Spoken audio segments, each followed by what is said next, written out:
E con il via alla fase 2 il Premier Conte rilancia sul vaccino. Cooperazione internazionale unica opzione, dice. Poi sulle task force l'annuncio pronto ad integrarle con più esperti donne. Mario De Pizzo. Indica la strada della cooperazione Giuseppe Conte, l'unica possibile di fronte ad una minaccia globale.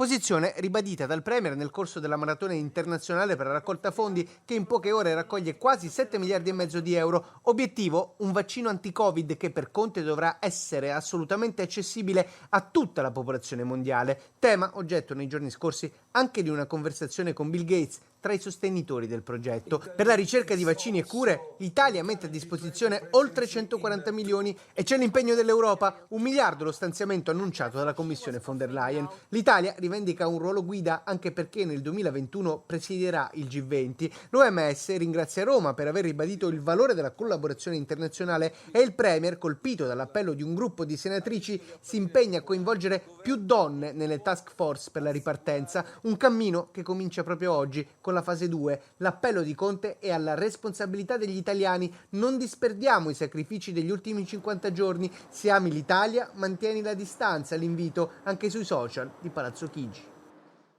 E a Palazzo Chigi